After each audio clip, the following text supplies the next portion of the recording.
Lara, welcome to Podcastina. Thank you. Thank you for having me. Thanks for coming. I was excited to get you and Monty back together. He's so funny. He's such a good boy. Did you do the ChatGPT trend right now of asking it to make your pets humans? No. I did it for him, and it came out with this, like, I guess, 5 or 6-year-old boy, like super ginge. Like the most ginger, but like happiest looking little boy. And I was like, okay, I suppose that's Monty. I kind of want to do that now. What do you say to it? Make my cats people? Yeah, and then you upload a photo, and it had a follow-up question for me, which was like, oh, where is he? Is he a happy boy at home? And I was like, yeah, he's a happy boy at home. It's so funny. He's great. Were you home for the earthquake the other day? Yeah. Did they do anything? They probably jumped off the bed. I was actually taking a nap, which like I never take naps. And I was asleep and I woke up with it happening, and it's the first earthquake that I haven't been afraid of. Oh. I just was like, oh, there's an earthquake, which is so insane to me to have that reaction to it. And that's the reaction that like people have who are from here. Like it doesn't scare them. And that's the scariest thing to me. Like the ground is shaking and we know that like the big one is going to happen any minute. Like how do we live like this? It's the scariest thing to me. So I was pretty proud of myself for just being like, whatever. It's like a sign that you've lived here long enough. Yeah. I am the worst. I don't know if you got it or not. I got like an Amber Alert right before it hit. And so the alert was happening. Sometimes I don't even read those, which isn't great. But I saw it and it was like, oh, earthquake, duck and cover, whatever it said. Yeah. And I don't know what to do with that. And we were in bed. So I'm like, I guess we're just going to stay in bed and feel it. Yeah. And to me, I just have a deer in the headlights reaction every time one hits where I'm like, oh, this feels so weird. And then I just stay in place feeling it. Yeah. Same. I know you're supposed to just like get under anything. I think a lot of that stuff, it's just to make you feel like there's something for you to do. If this caves in, you're fucked. Yeah, it's not going to help me to be under my dining room table. Right. Your dining room table is going to fall on you. Yeah. I mean, I don't know. I don't know how much it helps or not. I know that there's like nothing good in my apartment for me to get under. I have a kitchen table I can get under. I can't fit under the bed. And that's it. Like that's the end of the list of things I can get under. I feel like even getting down where like stuff is above you there, because at least the ceiling would land there. You know what I mean? I don't know. Are you good in emergencies? I mean, yeah. But I've never been in an emergency like that. I'm good in stressful situations that a person could call a crisis. But yeah, I've never been in like a crazy life-threatening situation. I guess I haven't either, aside from, and they weren't life-threatening car accidents, but I've been in my share of minor car accidents. Oh, yeah, for sure. But even that, it's like, there's not that much to do. Right. Like you make a phone call. And so I guess that's just it. Is like I stay pretty calm in those things because I'm just like, okay, what do I do now? It's almost always a phone call. Yeah. You know? Which is still a good response. I was in the car with a couple people driving down Venice Boulevard a few years ago. And a homeless person like stepped out into the street on purpose in front of a car and got hit by a car. And we were there in the immediate aftermath. And one of the people I was with, Jamie, you know, she's a nurse and she just like sprung into action. And then Kevin and Rachel, who were there, they just like went and checked if there was anything else they could do. And I was like, I guess I'll stay with the car. So I just like sat in the car on the side street waiting for them to figure out what was going on. And I was like, I'd like to be of service, but I think that this is about as much as I can do right now because they all jumped out of the car and someone has to stay here. Sometimes someone has to stay there. What happened to the person? He was fine. I think he was like so cracked out that he just like got up and walked away right after. Oh my God. But in those scenarios, I feel for the driver because that's not his fault at all. And then he's getting arguably more traumatized. It's one of my worst nightmares. Mine too. Is hitting someone and having to go to jail for something you had no control over. Yeah. Are you a good driver? No. No? No. I'm too slow. I have slow reflexes. Oh, interesting. Yeah, I have a bit about it. Like when I got tested for autism and my IQ test came back, I found out that I have a slow processing speed. And I've been in like a bunch of car accidents. Mm. Because if something comes out in front of me, I hit it. Like Yeah. I'm not fast enough not to. That's just what's going to happen. So yeah, I've been in a few. Do you have like Spider-Man reflexes when things fall, or you don't catch stuff? I mean, if you toss me a ball, Mm-hmm. maybe I'll catch it. Yeah. But Maybe. I wouldn't say have Spider-Man reflexes. No. Don't have normal person reflexes. It must be a relief to at least have a label on it. I guess. I mean, it is. I don't know. The pieces fit together differently to where I'm like, oh, that makes sense that was hard because that felt a lot harder than it looked for other people, you know? Yeah. How do you feel since you actually got diagnosed with autism? What is your take on people self-diagnosing online? You know, my view is like really shitty and unfair because like I knew I was autistic for years before I got diagnosed. I was positive. And yet when other people tell me like, yeah, I'm autistic too, and they're self-diagnosed, I'll take one. I'm like, no, you're not. You're just not. And they'll tell me their symptoms and I'm just like, you're just not. And I won't say that to them, but I have thought it so many times. And there is a phenomenon, like I have a psychology degree, and we learned that psychology students always end up thinking that they have everything that's like every disorder because you relate to some of the symptoms and then that's you.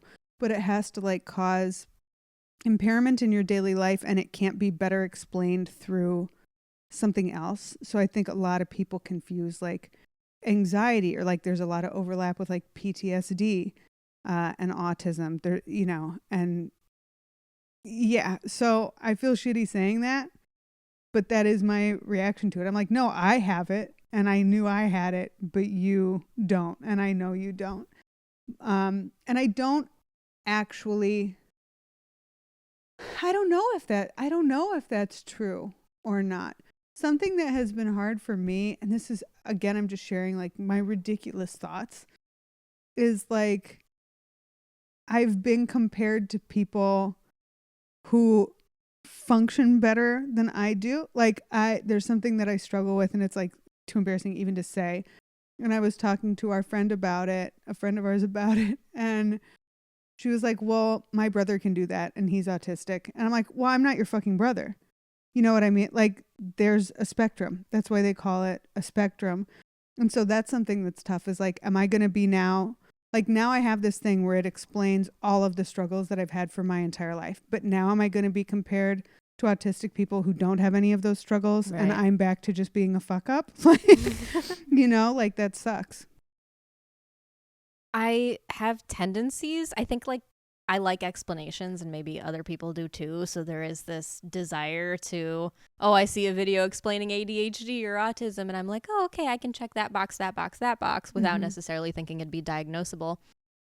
For a while, it was the opposite. I didn't think I had generalized anxiety at all. I knew that I could feel so anxious where it was like debilitating when certain things happened. So I'm like, oh, situationally, I have anxiety. Yeah. And then I was talking to my therapist about it. And not that it's not her job to diagnose me. She's not a psychiatrist. But I told her I didn't think I had anxiety. And she like basically laughed in my face. Yeah. So sometimes it's like, oh, I do want an explanation for something. It helps to put the framework around it without at the same time like treading on people who actually have legitimate diagnosis going on, or like, oh, there's certain things about me that probably would be qualified as autistic, but that doesn't mean I have full-blown autism. And right. I don't know, we're in this weird time where people just want to put a label on absolutely everything, and I understand wanting to learn more about it and maybe have a framework in place for, oh, this is why I do this, but it doesn't mean that we can't just be like, oh, I have these qualities. Right. Yeah, I think that a lot of people think that it's like way more overdiagnosed now. And I think that that's possible. Like I always try to leave room for just like, you might be right, I might be wrong, you know? especially since I got my IQ scores back. I definitely don't know everything, you know. But I think another big part of it is just that we have so much more access to information now. So many more people know what autism is, you know, like you have an awkward conversation at a party and then you go to the bathroom and your phone's like, here are symptoms of autism. And it's just like a description of the conversation that you just had, you know? Yeah. And so I think that more people can self-diagnose because they're seeing all of these things. Whereas like, I think a lot of people see it and they're just like, all these people aren't suddenly autistic. It's like, no, they probably have been, you know, maybe they have been. I do think probably the majority of people are at least a little, and I like the term neurospicy, where I think I would qualify as neurospicy, but I don't think I'm like that term more than oh, any do you of the hate other it? term. Yeah, I don't know why it gets so under my skin. I hate it. That's fair. Yeah. It's not an official anything. No, it doesn't mean anything. It doesn't mean anything.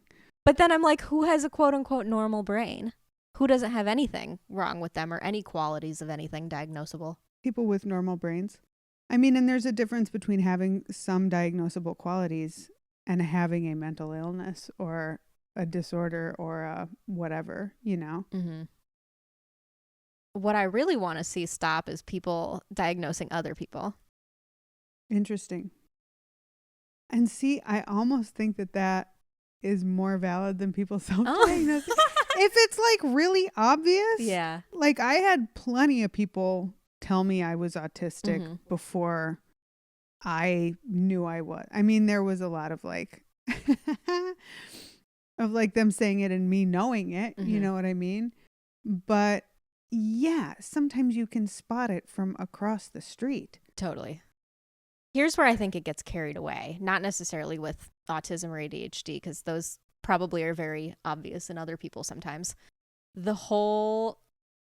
time somebody breaks up with someone else and everyone's a narcissist all of a sudden, that one I think gets like thrown around. Yeah, for sure. Way too much. Yeah, I agree with that. I also think that there are a lot of people with those like cluster B personality disorders. Oh, yeah. So that's like sociopaths, psychopaths, and narcissists. And my former therapist told me at one point that 1 in 10 men is a sociopath, which is like a sociopath. Uh-oh. Which is like a crazy statistic that I even hesitate to say. And I mean, it is a fact that she said that. But I haven't seen this study, and that sounds wild to me, but it definitely put me on alert to behaviors like love bombing, you know, which I think is really important. And I think that it is good for people to know the signs of that, because love bombing feels good. Right. It feels amazing when you meet someone and they give you all of this attention. And that's the point of it, is to get you hooked to that dopamine, to get you so used to it so that it's incredibly confusing and painful when they take that away, which is like the second phase of a relationship with a narcissist. I think the 1 out of 10 actually probably isn't that far off. I read a book last year called 5 Types of People That'll Ruin Your Life. Nice. And it outlined, it is roughly like 5 to 10% of people in Gen Pop that have, whether it's narcissism or sociopathy or like, what's the other one? Psychopathy. I think being histrionic was one of the disorders that's a little less common. That's like 4 to 5% of the population. But those people, they make things so difficult on everyone around them that it feels like there's more of them. It only takes one of those people to fuck up 20 people's lives. Yeah. And then all of a sudden it feels like there's more of these monstrous people walking around. I think a good way to look at it is, I live in a building with, I think like 180 units or something. It only takes one asshole who constantly leaves his trash in the hallway for me to think everyone that lives in this building is an asshole, when it's like the one guy doing it. Right. Or one person to be super loud to disturb 100 people around them. Mm-hmm. Yeah, that makes sense. I think it can also take one person to make you never date another one again, or like cut it off way faster. Absolutely. You know? Assuming people learn. I also know people that don't learn. 100%. I believe I dated a sociopath. I mean, he was someone where someone else really close to me said that it was a sociopath, and the more I learned about it, the more I'm like, yeah, that fits. Um and but I didn't know anything about it at that time. And then I believe I dated a second one, and now I know all about it. Like I listened to all of like a ton of audiobooks about it and stuff, and it's pretty cut and dry. And so now I feel more confident that like I won't get into something like that again. Although sometimes it does take them a long time to like pull the mask off, for the mask Yeah. to slip. And so that's why I think it's really important not to get attached, like to stay detached early in getting to know someone and to take things slow, because they tend to like want things to move really fast. That's always a good thing to be aware of. And Yeah. it sucks because if you're feeling lonely and all of a sudden, like you said, someone starts love bombing you and they're giving you all this attention, it's like, oh, Yeah. well, maybe it's the right person and maybe it's supposed to move this fast. And we've all seen it where someone's like, no, no, no, this is the real deal. And you can't say anything to them. You can't pull them out of it. You kind of can. And now, like, love bombing does feel gross to me because I know what it is. Right. Like, I can see it. And one thing about it is sometimes now when, like, a man will treat me well, I'm like, I know what this is. You're love bombing me, So that's, like, something to watch out for, too. But it's a different thing. And I think that you do know it when you see it if you're watching for it. And I forgot what else I was going to say. I forgot what you just said. It made me think something, and it wasn't any of what I just said. Oh, just people who I think are susceptible to those kinds of behaviors, who overlook them because maybe they have their own unhealed wounds and maybe they're love addicts or whatever the case may be. Yeah. They just can't be alone. They'll overlook the red flags. So it's like, you might know about it. I might know about it. Someone who's done the work, quote unquote, might know about it. But Yeah. when someone hasn't, I mean, I've lost friendships over people who are in deranged relationships. Yeah. There's nothing you can tell them. There's no amount of chaos that enters their life through their relationship that is enough for them to be like, oh, I shouldn't be in this situation. Right. Well, and I remember what you said. You said, like, there's nothing you can tell them. And I think you meant, like, the person who's love bombing you. And I think that you absolutely can, should, and must be like, I need us to move more slowly. You don't know everything about me. Actually, I'm not perfect, because like narcissists will resist that. They resist boundaries, and they can't be with people who have boundaries. It messes their whole thing up. So yeah, I have gotten out of one situation in particular pretty early because I set boundaries and just like wouldn't be spoken to a certain way. Like just would remove myself respectfully from the conversation, and like he couldn't he left like pretty immediately. And it was painful at the time, and now I'm like, that was awesome. Yeah, it was like the best thing that could have happened. Yeah. What do you think's like a good timeline for the beginning of a relationship? For what? For like frequency of talking, going out, when you're in that first like month. Yeah. I think like one date a week for the first month, maybe two. I think that frequency of talking I'm more flexible on. I won't like text with someone all day, but maybe like a conversation a couple times a day. Phone calls in the very beginning, I try to limit to 15 minutes. Oh, I like that. Yeah, just because you can get really deep with someone on the phone and feel like you know them, and get attached. Yeah. And then for intimacy, I think minimum 10 dates and exclusivity. Like I need to be exclusive with someone. Oh, that's before. Like the Patty Steiger method. Is it? I mean, not exclusively, I'm sure. Did you ever watch Millionaire Matchmaker? She's like this hard ass matchmaker, and her rule on the show, this was like early 2000s, but I think they're bringing it back now, but she was always like, no sex before monogamy. Oh yeah. And people 100%. thought she was nuts. Yeah, no, 100%. And then I think as far as like getting into an official relationship, 2 to 3 months. Yeah, I agree with that. Yeah. I mean, I've seen very few healthy versions of people that do faster timelines than Yeah. that. Yeah. But yeah, you need at least like 2 to 3 months to be able to see if someone's like sweeping serious bullshit under the rug with you and they are masking with you and Yeah. whatnot. I think like at least after a couple months, you start to get that. Because I've been in that situation too, where I've been like love bombed, whether the person intended it to feel that way or not. And then all of a sudden, a month goes by, 2 months go by, and I'm not that exciting because I'm starting to present as a real person and not Right. just whatever the fuck they were projecting on me. Yes. And then you can see it by like 3 months in. I think most people can keep it up for 4 months. Yeah. And that's like regular people too. Can keep showing you just what they want you to see for 4 months. But you can also break up with someone a month or two into a relationship, and that's okay.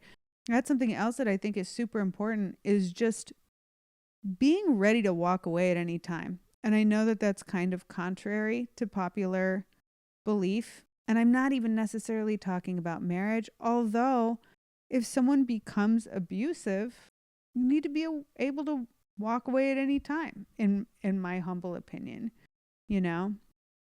So yeah, that's where I think that like detachment comes in, and like remaining focused on yourself so that you're not going to like have no life and no friends and no relationships with family and no money if you realize that the person isn't who you thought they were, or if the person becomes someone you don't want to be with. Yeah, it's tough because I see this desire in society, at least from some corners of the internet, that men are complaining, oh, women don't want to be stay-at-home wives anymore. They don't want to just be mothers anymore. And it's like, yeah, because that's dangerous for us. If we leave our jobs and you 180 and start treating me like shit, now I have no financial exit strategy. Right. So even if I, at the bottom of my heart, want to be a stay-at-home mom, it's not safe for me to do that. I think that also is flat out untrue. I think that lots of women want to be stay-at-home moms. But if their partner doesn't have the money to make that happen, it can't happen. Right. They have to work. Yeah. We're not in an economy where a lot of people can afford to be stay-at-home moms. Yeah. I don't know. Sometimes I'm like, and I always think it jokingly, should I just go be a trad wife and live in Utah and make soap? If you can, yeah, you should. It feels like it would be a relief in some ways. Yeah. Yeah, it looks fine to me. It looks better than a lot of lives. Yeah, absolutely. Did you have trips to Amish country growing up in the Midwest? Because we used to do that. No. I like saw Amish people from time to time in like their buggies on the side of the road. But no, we never like went and looked at them. that I recall. We'd go on these field trips and they were like making candlesticks and cornbread, and they build really good furniture. Cool. Yeah, my dad got into Amish people for a while. Oh, how so? He like wanted to be one, and I was like, I don't know. He went through phases. I'm glad that one passed fairly quickly. Is he like a big hobby guy? He was, yeah. He like got into like ballroom dancing for a while. That's adorable. He tried to like learn how to play the flute for a while. Like he would just go through phases, and it was like all he would talk about. I think he was autistic. I really do. I really do. Because he had like, and again, they like weren't diagnosing people who were that high functioning. But like he did not understand social cues. Like just would do like, you know, what they call like a special interest dump, where at parties or whatever, he would just like go on and on and on and on about a special interest of his, and anyone else in the room could see everybody like looking at each other and like rolling their eyes and being like, is he ever going to stop talking about Mozart? And he just wouldn't. And he didn't see it. He was the only person who couldn't read their faces. I'm fairly confident my dad's autistic. I don't think that his Soviet ass would ever go get tested or ever even consider that something might be wrong with him. Yeah. But he has these like really weird isms where he just like refuses to learn certain things. Like I've been trying to teach him how to use the key fob. He's had several. He's like on car 3 of a key fob situation. And whenever I'm home and he wants to drive me somewhere, he comes around to the passenger side to click the thing. And I'm like, Dad, you can click the thing from your side and it'll open. And that's like one example. And then another one, this is so ridiculous. My mom and stepdad were helping him buy a new front door for his house. He doesn't trust the automated lights feature on his car, so he always manually turns the lights on and off. And my stepdad was like, hey, you can totally just leave it on auto. And I guess he like drove my dad's car for him, left it on auto. They were all walking into Home Depot. My dad doubled back when no one was looking and turned the lights back onto manual. And then my stepdad drove the car home without the lights on because he didn't realize my dad like doubled back to do that. Yeah. And I'm like, is that autism? That's so funny. I don't know. There's just all these weird things where I'm like, oh, I feel like you should have picked up on this, and I can't really blame it on you being an immigrant because I know other immigrants that came to America late and still figured this out. Can you blame it on him being old? He's not old enough. How old is he? Well, now he's like 66, 67, but he's been doing this stuff forever. Yeah. It's just, it would be, I think, a bit of a relief to learn whether that was the case with him or not, and I just only get to speculate. Yeah. He's a weird guy. Yeah, I don't know. He's always making sure that the barista sees that he tipped them. That's valid. Otherwise, why are we tipping? Yeah. That's valid. But he's like very showy with the dollar that he's about to put in the thing. Fair enough. I'm here for it. Fair enough. Fair enough. What are your obvious red flags when you see something in a person? You're like, I'm out. Honestly, at this point, sharing like a deep, horrible trauma immediately, especially if it's like something with their parents in early childhood, because that stuff, and it's not their fault that it happened. It doesn't mean you're a bad person if it happened, but that stuff is just so hard to heal. And I know it's possible to heal it well enough to be a wonderful partner, but it's so hard to come back from that it is something I notice. Other things that are deal breakers of mine are like smoking cigarettes, anyone who's in active, untreated addiction. And then other red flags, talking excessively about an ex, saying bad things about an ex. That's or about their family members, specifically like their mother or like multiple family members, like if they have no relationships with anyone in their family. Again, none of this is saying like this is a bad person, this is necessarily a dangerous person, but there are things that I look at. To me, a red flag is something where like I see it, I take it into account, I try to write them down just so that I can't get clouded by like chemistry or my emotions. That's something that I've started doing is like I have a dating log, and it's like, what did you talk about? How long was the date? Where did you go? And I think that that's a really good idea because it's something you can look back on and actually see like, oh, he says that he cheated on his ex and he called her a bitch and he hates his mom and he, you know what I mean? When you start writing it down, you see it. When you start writing it down, you see it. And if you don't, it's so easy to be like, he's funny. I love him. Easy for me at least. It's very sensible. Yeah. It's very sensible to just write things down. I think a lot of people look at certain areas of their life without that kind of mindset of, oh, I can be really methodical about this. Yeah. And meanwhile, like you can be. You should make pro and con lists for careers and relationships, and because then you can remove the emotion out of it and just look at it straight up. Yeah, I think we also should pay attention to emotion and physical sensations. And I can't believe I left that one out because I think that is arguably the biggest one. It's certainly one of the biggest ones for me is like, how do I physically feel? Like, are they butterflies or am I sick to my stomach? Yeah. But do I get into obsession? Am I stressed out if I don't get a text or a call? Am I worried about if the person is going to want to see me again? Is it stressful? Is it physically stressful? Because these things like do cause physical problems in people. Like I've had a host of physical problems that have been caused by relationship stress before. And I think that is like, I think there's something so powerful about intuition.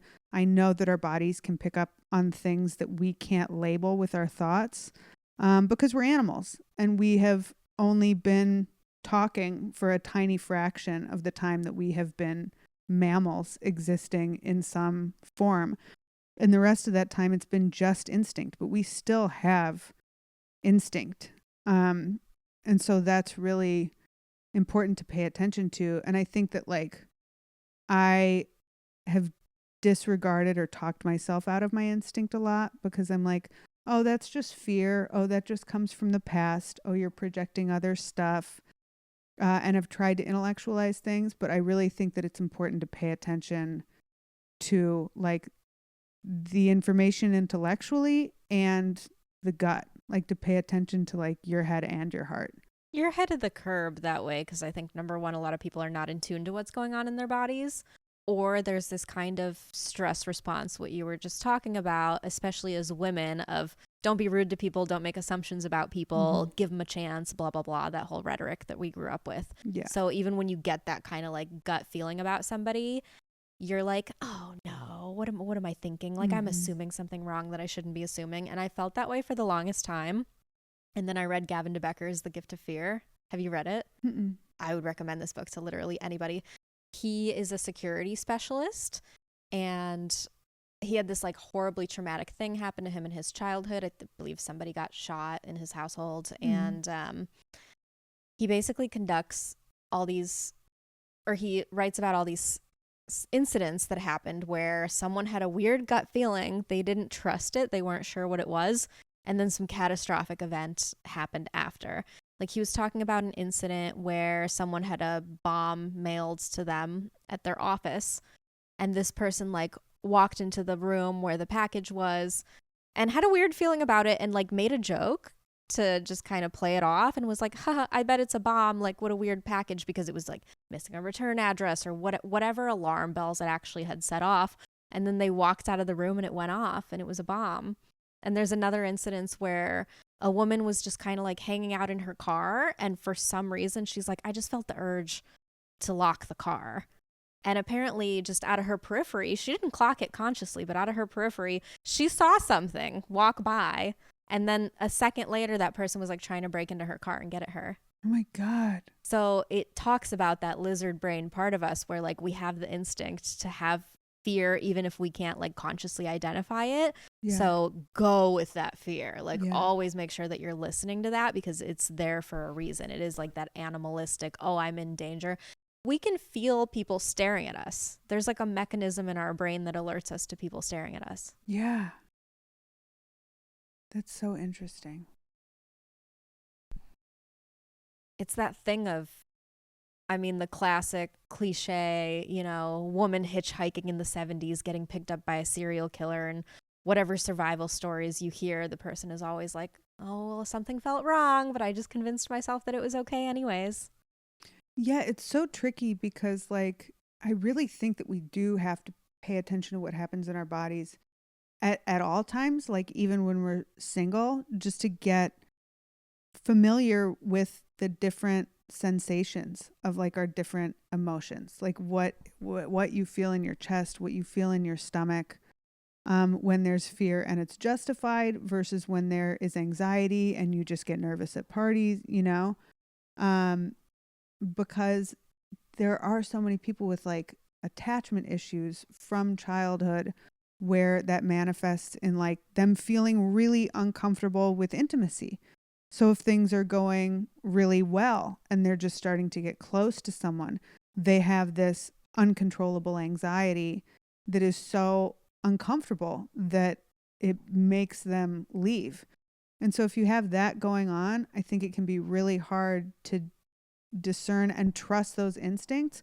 Like I think there is a difference between that intuition and just that like a trauma response, but it can be really hard to discern between, especially if you're like doing the work and you want an intimate relationship, but you know that like you're fundamentally afraid of it, you know? it can be really hard to tell the difference between what is that and what is actually like, this person's unsafe for me. This is not the right situation for me. But then it's so much easier once you're out of it to be like, I knew the whole time. Yep. You know what I mean? Yeah. It's so nuts. I mean, hindsight is 2020. That's where that comes from, right? Of like, oh, whoops, I had a feeling something was off, and the second I did, I just saw a TikTok of a woman. She like walked in on her husband talking to her friend in the kitchen, and something was off about it, even though they weren't really doing anything inappropriate that was obvious. And she's like, I just have to confirm my suspicions. And her husband has like a really bad allergy to bananas. Mm-hmm. So she made a loaf of banana bread for her friend, dropped it off at her friend's house, and hours later got a phone call that her husband was in the hospital with like anaphylactic shock because the friend didn't know about the banana allergy. And I guess they made out or whatever happened. Whoa. She just got a gut feeling off of how they were like laughing with each other in the kitchen. Ooh. Yeah. Diabolical, but also his fault. I understand that. Yeah, I understand I get that. it too. But that's also such a hard thing to trust because a lot of us have issues with insecurity. You know, a lot of us have issues with fear. And so it can be really hard to trust that instinct, especially if you feel like you're being crazy and you feel like you're being jealous and insecure. Like, I can understand going in and being like, they're just having a conversation. I can't talk to him about this. I can't, like, how insecure am I that I'm not comfortable with him talking to other women? Yeah. So that I think it can be really tough. But then again, it's like, it's so easy after it happens to be like, I knew it, you know? Yeah. What do you do to try to be in your body and like feel what you feel? Because I feel like I only started feeling my feelings in 2019, maybe. Before that, I didn't know what the fuck was going on. I meditate, and that's a huge part of it, is just like carving out that time to feel my body.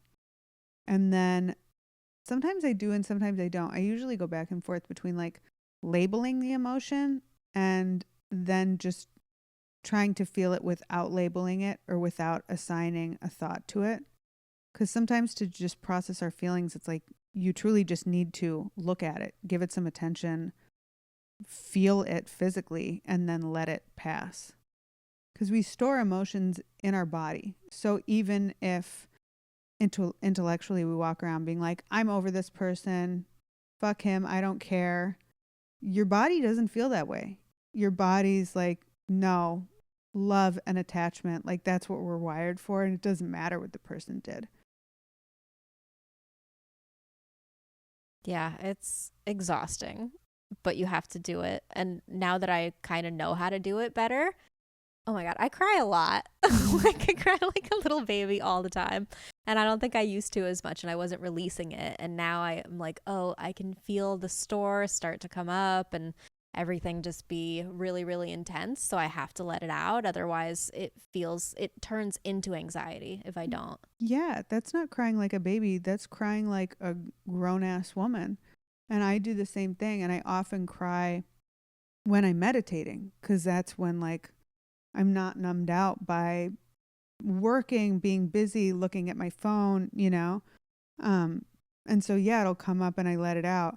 And crying is one of those things that has historically been so uncomfortable for me. Like I feel like a baby. I feel like I'm being silly. I feel like I'm being dramatic. I definitely grew up in a house where it was like, I'll give you something to cry about, you know?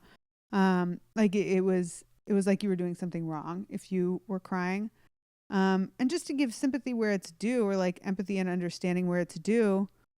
Yeah, kids cry all the time. And I understand getting annoyed with that as a parent. I understand being like, you know, getting tired, hearing, you know, the fifth tantrum of the day after you just worked all day and made dinner and are like trying to do everything right and are so tired. Like I totally get where that comes from. I also know that it has made it hard for me to cry as an adult without feeling like I'm being silly. And I have to like really kind of force myself to do it. I feel like it's work, and I have to do the work of being willing to push through that and cry as if it is, and it's a bodily function. Yep. Like, you're not supposed to hold in your pee forever. You're not supposed to hold in those tears. It feels good. You release endorphins when you cry. You release that. Yeah, I think it's so important. And I used to cry, like, once in a blue moon, and it would be this huge, awful, like giving myself a migraine, just like this huge thing. And now it's like, I'll cry for like 30 seconds. Yeah, me too. And it feels awesome. Yeah. And then it's like, okay, cool. That's out. And I can go around and like enjoy the next moment of my life. Because these feelings do pass pretty quickly if we're willing to feel them. Like, they'll pass in like a minute or two in most cases, in my experience. Yeah, same. Certainly they don't last more than like 5 minutes. And if there's like an extreme loss, that minute or two might happen every 3 or 4 minutes for a while, but they do pass. I think it's hard to conceptualize that if you're not doing it, because I used to believe if I let myself feel a big feeling that it would just overtake me and be the rest of my life, which is so dramatic. But that's so true. It's like 90 seconds. It's fleeting. It's like a cloud. I just try to let it pass and think of the whole, the only way to the other side is through, and just let myself feel it instead of it all bottling up like it used to. It's cathartic. And I do like that analogy of it's like pee or it's like poop. You have to let it out. You can't just like hold that in. It is so much like pee or like poop, also in that, like, if I'm at the grocery store and I have to do it, I will be like, we're going to save that for when we get home. I can hold that in, You're right. And then let it out in an appropriate setting. I don't know if this comes from childhood also, but I have a problem seeing adults cry in public. I almost said in inappropriate settings, which is like, I don't think there is an inappropriate setting for crying. I don't think that there should be.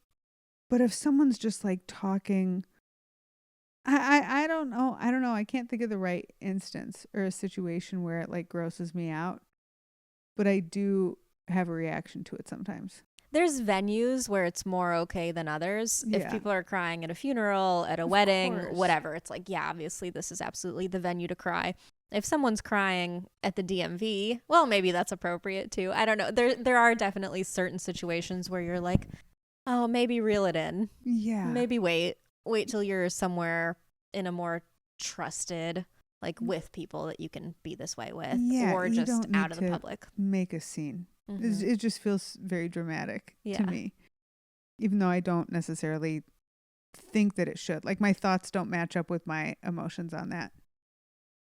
I was raised that crying was like an existential threat, that if I cried, I would be hindering my health somehow. So I was always told, oh, don't cry. It's okay. It's not worth crying about, which was like a big thing that was thrown around. And I fight back on that now as an adult. I'm like, no, you need to let me cry. I have to cry. It's actually the correct response. Yeah, 100%. It is worth crying about. And another thing that I'll do, a very, very common thing that happens for me, is like, I'll start crying and then immediately be in gratitude, almost reflexively, and be like, look at my life. I have like the best life, compared to like 99% of people on the planet. I'm so lucky. And then it will stop me from crying. And I actually have to push through that and be like, we all have feelings. And I'm not walking around complaining, feeling sorry for myself, but I get to cry, I get to IP or whatever, That's true. I know I get sometimes guilt in that way where I'm upset about something, have those thoughts of, oh, well, there's so much to have gratitude about. Doesn't mean I need to invalidate my own feelings.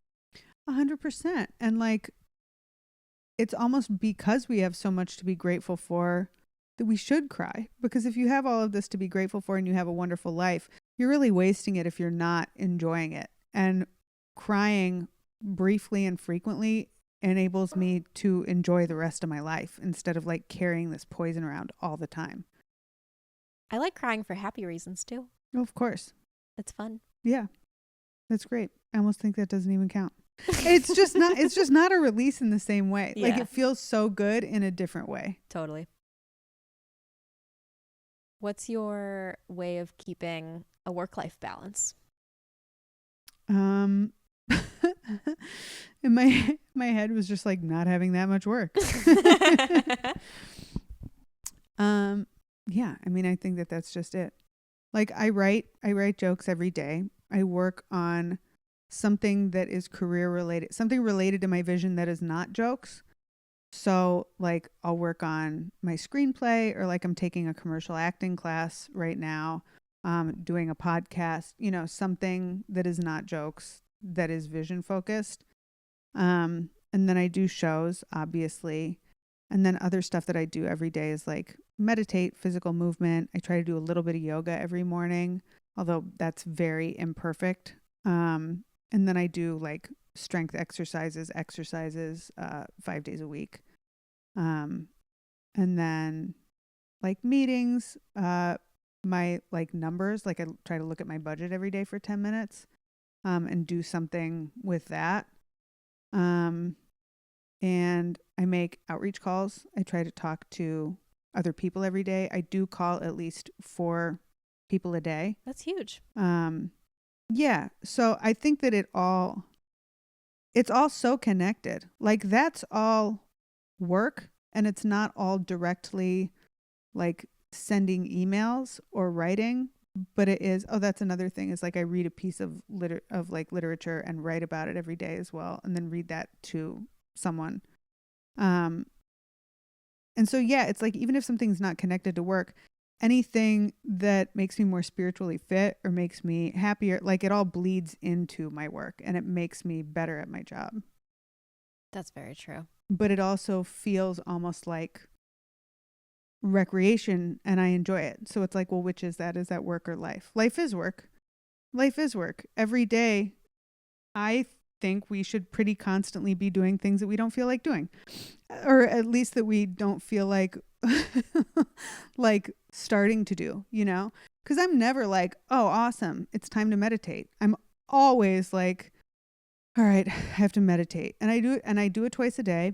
And I like it when I'm doing it. And it's the same thing with exercise. It's the same thing with yoga. It's the same thing with making calls. It's the same thing with writing jokes.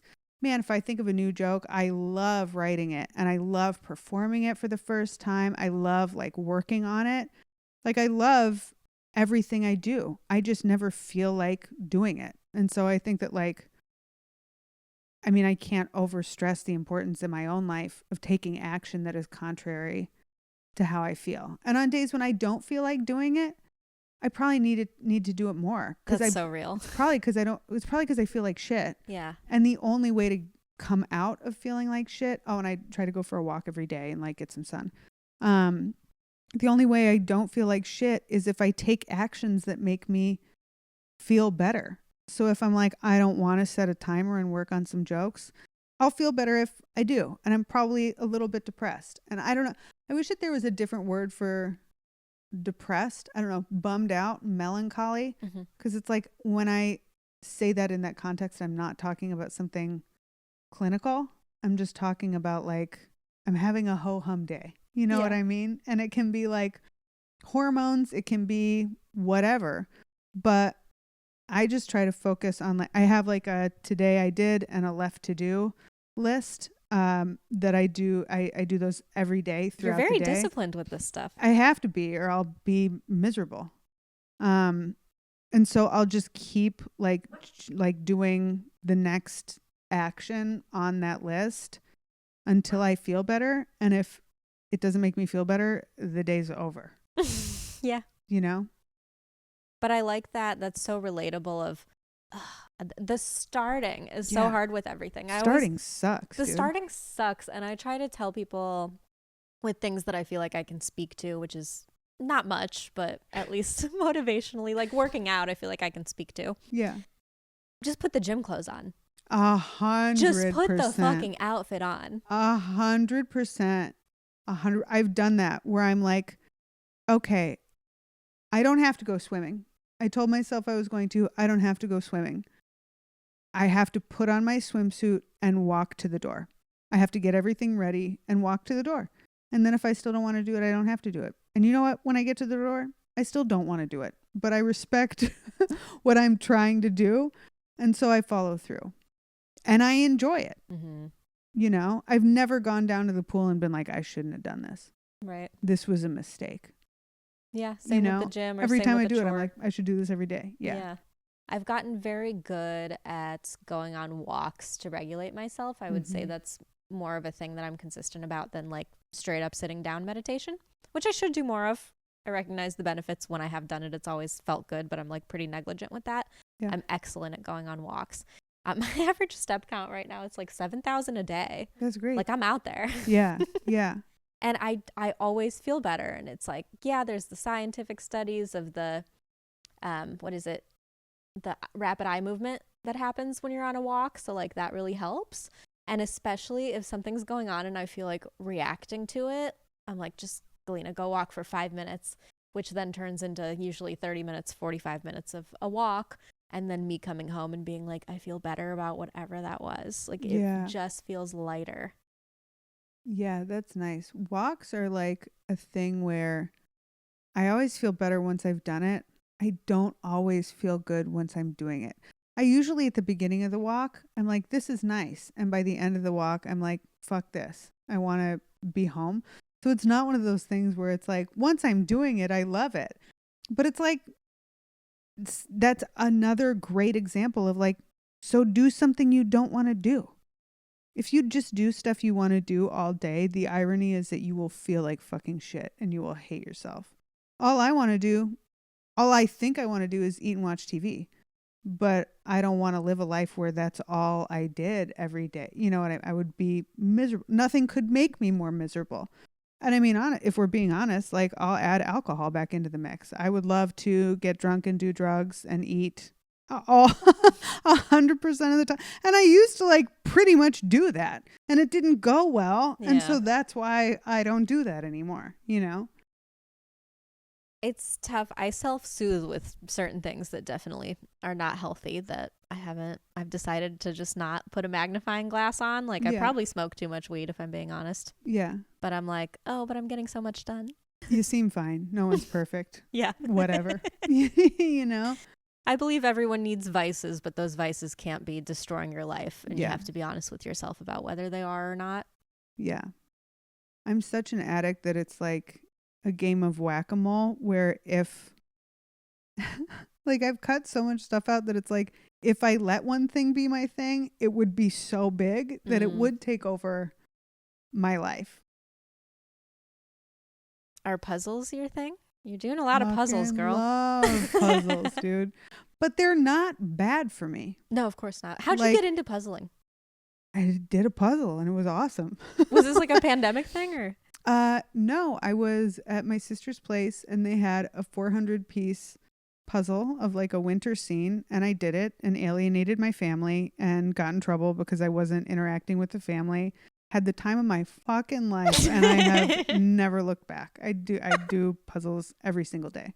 You finish one a day? No, hell no. No. But I work on one. I spend time doing a puzzle every day. What's been your smallest, most pieces puzzle that you've finished? My smallest, most pieces puzzle? Yeah, I don't know if that makes sense the way that I worded it. Doesn't make any sense. Doesn't make any sense at all.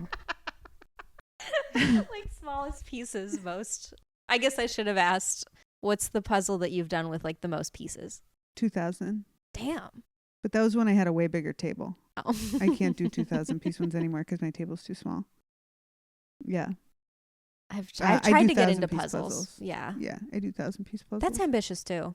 I love them. I love them.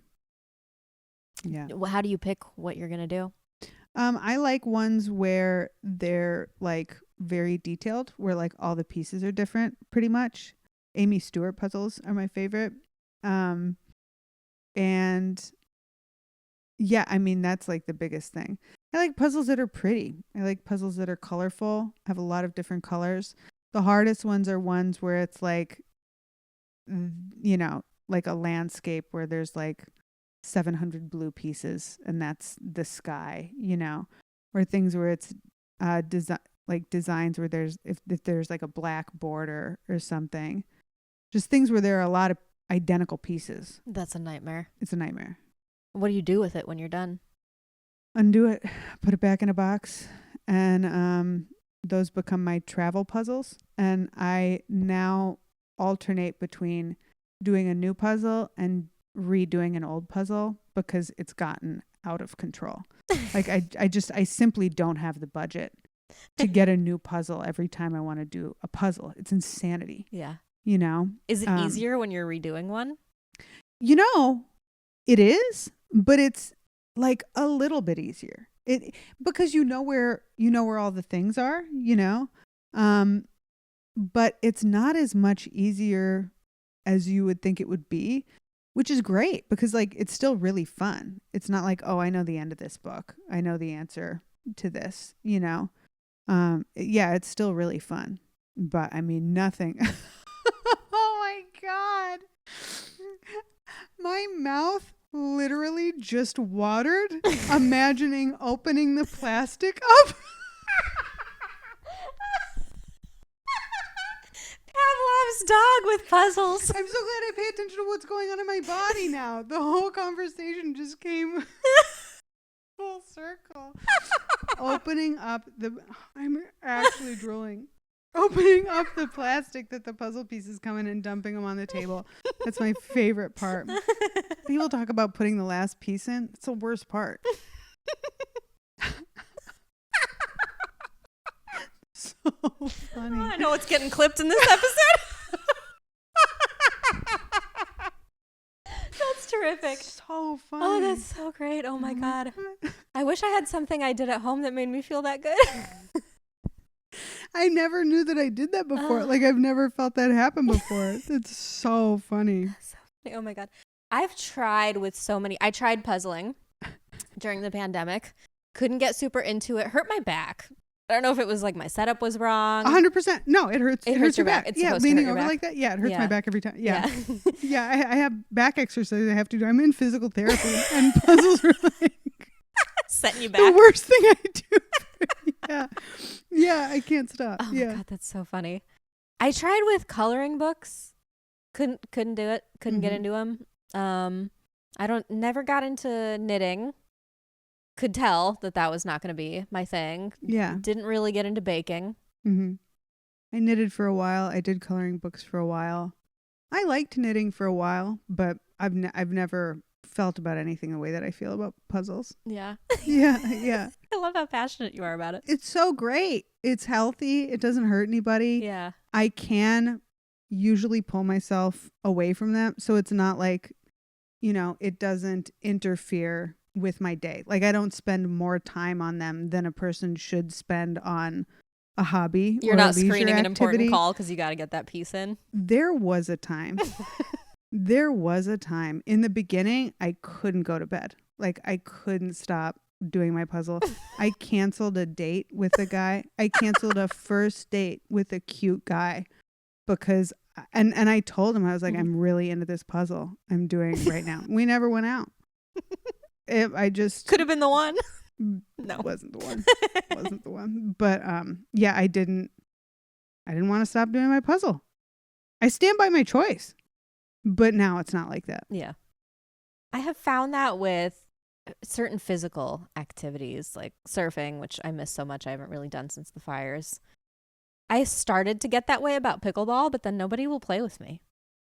Do you have an extra racket? Mm-hmm. I might try to play with you. I have pickleball courts at my place. I have a amazing. pickleball court. You tell at me my this. place. I'm going to take you up on it. Yeah, I might try. I just found out that the parking garage that used to be by West Side Comedy Theater, that everyone was mad that they got rid of this parking garage because it was so convenient. They're turning it into pickleball courts. Really? Yeah. That's cool. There's been such a crop up of, it's like mold. It just keeps showing up, pickleball courts. They're getting rid of some of these commercial buildings right by Santa Monica Airport that they're replacing with pickleball courts. They just opened a membership pickleball court club somewhere on La Brea where it's like $100 a month or like $200-$300 for like deluxe pickle membership, whatever that is. Like people are really into it.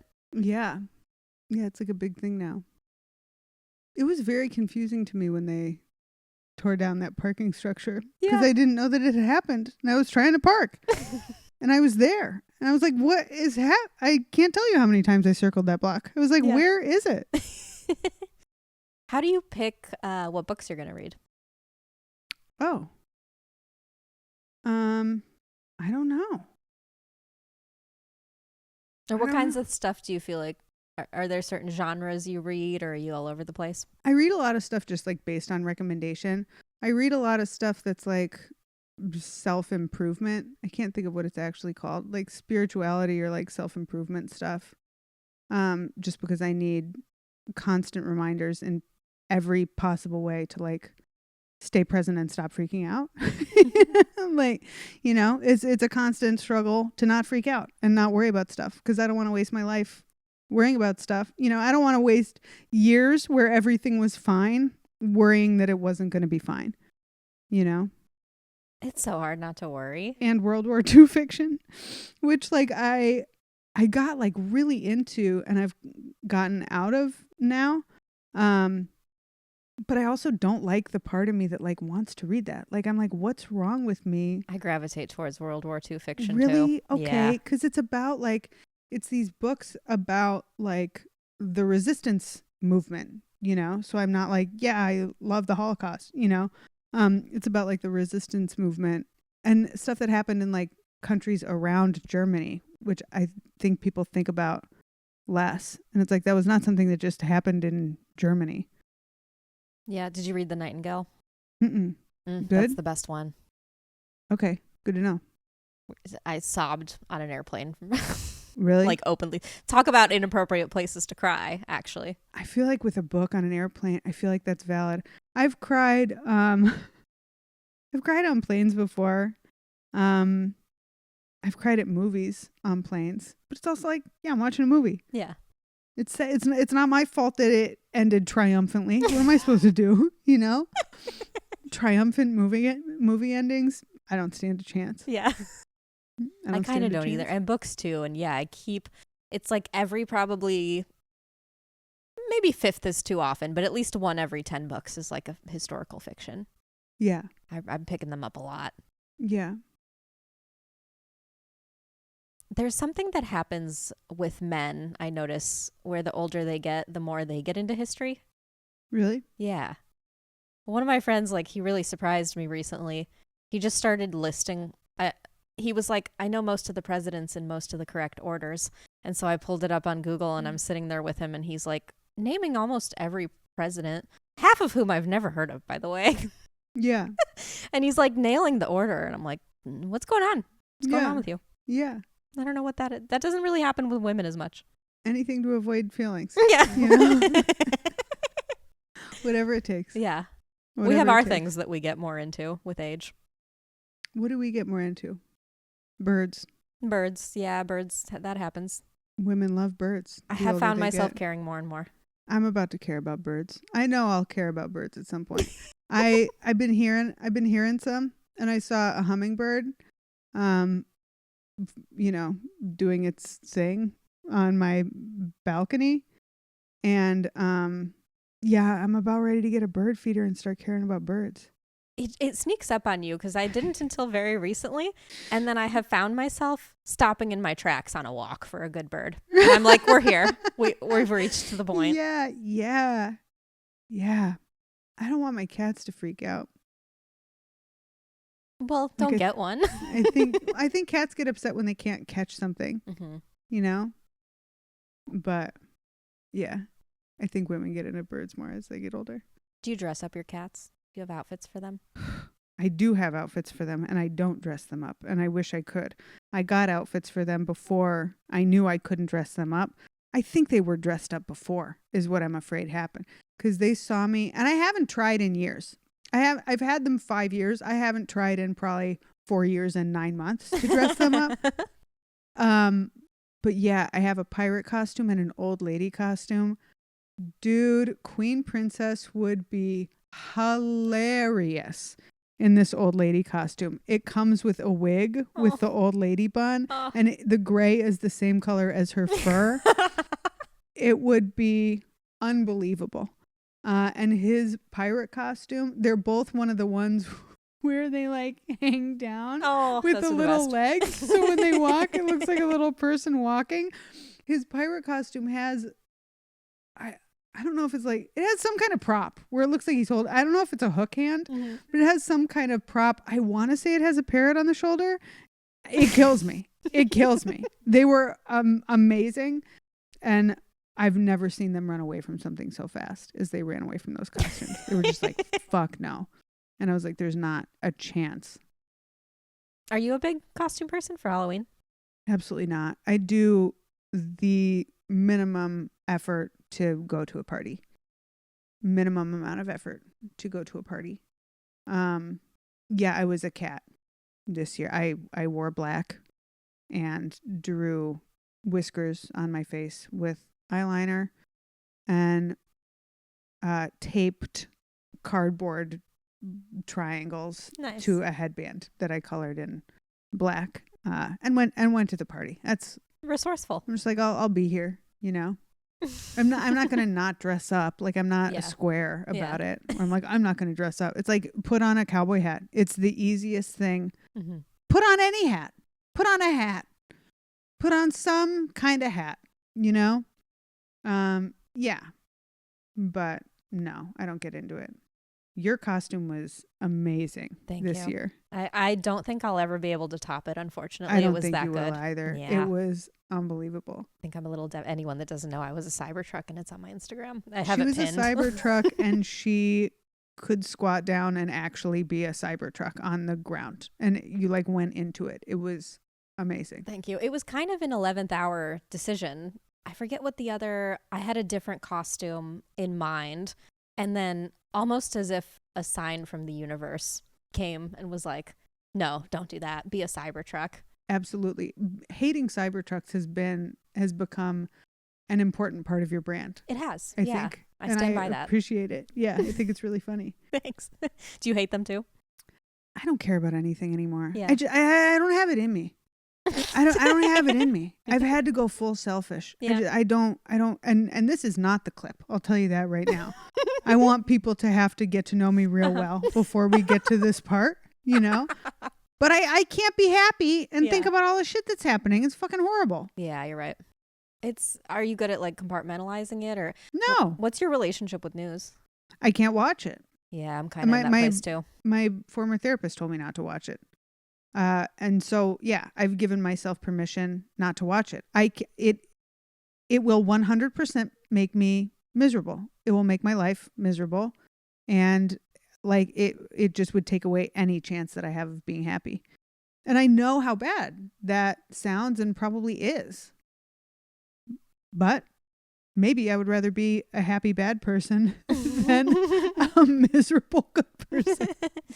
No, I have to turn away from it. It's also the news cycle is just so fast that I can't keep up with it. So it's just when I do tune into it, and I won't sit down and watch regular news, but it's like obviously things are coming across my feed and in a way that I can't avoid certain pieces of information. But whenever I'm keyed into it, it's like, oh, here's a depressing thing that I'm going to spiral about all day that, by the way, is going to be irrelevant tomorrow because things are happening so fast. So like, I am kind of also in that why bother keeping up with it phase where I'm like, if something is pertinent enough, it will find its way to me. Like, I'll find out about it. Someone will tell me. Yeah, absolutely. We are not, if it were digestible, it would be a different thing. But we are not built to process the amount of information that we see every day. We're just not. Our brains cannot handle it. And I also think that that the universe's plan for me is for me to be of service in other ways.